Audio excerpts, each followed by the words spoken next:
संसद के मौजूदा बजट सत्र के अंतिम चरण में राजनीतिक हलचल तेज हो गई है। बृहस्पतिवार को राज्यसभा की कार्यवाही को अनिश्चितकाल के लिए स्थगित करने के बजाय 16 अप्रैल सुबह 11 बजे तक के लिए टाल दिया गया है। ये फैसला महज एक प्रक्रियात्मक कदम नहीं बल्कि इसके पीछे सरकार की स्पष्ट रणनीति नजर आ रही है।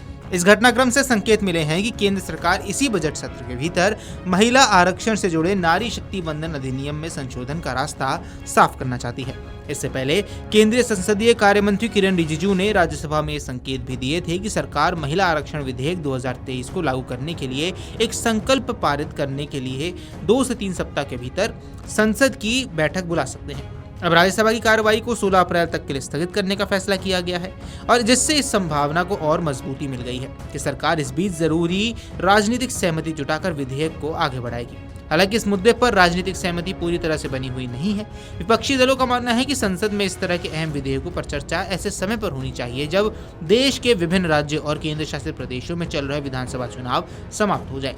उनका तर्क है कि चुनावी माहौल में इस तरह के बड़े फैसलों को राजनीतिक लाभ के नजरिए से देखा जा सकता है। राज्यसभा को संशोधित कार्यक्रम के अनुसार अब सदन की कार्रवाई 16 अप्रैल को फिर शुरू होगी। राजनीतिक सूत्रों की माने तो 16 से 18 अप्रैल के बीच 3 दिनों का इस समय सरकार के लिए बेहद अहम रहने वाला है। इस दौरान सरकार कई महत्वपूर्ण विधेयकों को संसद से पारित कराने की कोशिश करेगी, जिनमें सबसे प्रमुख महिला आरक्षण से जुड़ा संविधान संशोधन विधेयक है। इस पूरे मामले में केंद्रीय गृह मंत्री अमित शाह की भूमिका भी अहम रहेगी। उन्होंने हाल ही में एनडीए के सहयोगी दलों और विपक्ष के कुछ क्षेत्रीय नेताओं के साथ अलग अलग बैठकें की ताकि इस विधेयक पर व्यापक सहमति बनाई जा सके।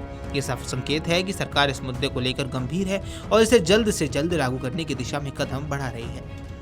महिला आरक्षण का मुद्दा भारतीय राजनीति में लंबे समय से चर्चा का विषय रहा है। 2023 में संसद में नारी शक्ति वंदन विधेयक को पारित किया था, जिसके तहत लोकसभा और राज्य विधानसभाओं में महिलाओं को 33% आरक्षण देने का प्रावधान किया गया। हालांकि इस कानून में एक शर्त भी जोड़ी गई कि आरक्षण तभी लागू होगा जब देश में परिसीमन यानी कि डेलिमिटेशन की प्रक्रिया पूरी हो जाएगी। अब ये वही बिंदु है जहां अब सरकार बदलाव चाहती है। सूत्रों के अनुसार सरकार इस कानून में संशोधन करके इसे जल्द लागू करने की दिशा में काम कर रही है। चर्चा ये है कि प्रस्तावित रूपरेखा के तहत लोकसभा की कुल सीटों की संख्या मौजूदा 543 से बढ़ाकर 816 की जा सकती है। इनमें करीब 273 सीटें महिलाओं के लिए आरक्षित होंगी। ये बदलाव भारतीय लोकतंत्र में महिलाओं की भागीदारी को एक नए स्तर तक ले जाने वाला कदम भी माना जा रहा है। अब संविधान के 106वें संशोधन के रूप में पारित इस विधेयक को 2029 के आम चुनावों में लागू करने की संभावना जताई जा रही है।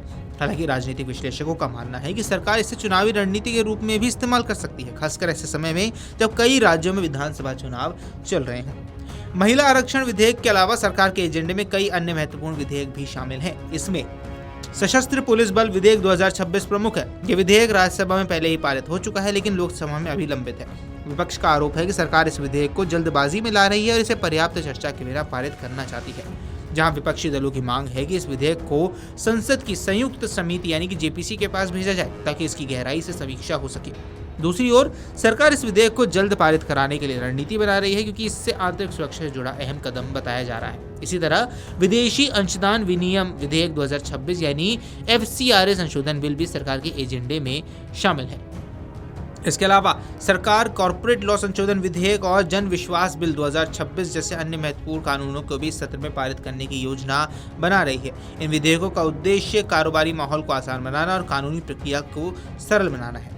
इसी बीच राज्यसभा ने एक अहम कदम उठाते हुए आंध्र प्रदेश पुनर्गठन अधिनियम 2026 को पारित कर दिया। ये दिखाता है कि सरकार अपने विधायी एजेंडे को तेजी से आगे बढ़ाने के मूड में है। Video desk amarujala.com। अगर आप ये वीडियो YouTube पर देख रहे हैं तो हमारे चैनल को सब्सक्राइब कर बेल आइकन दबाएं और Facebook पर देख रहे हैं तो हमारे पेज को लाइक करें।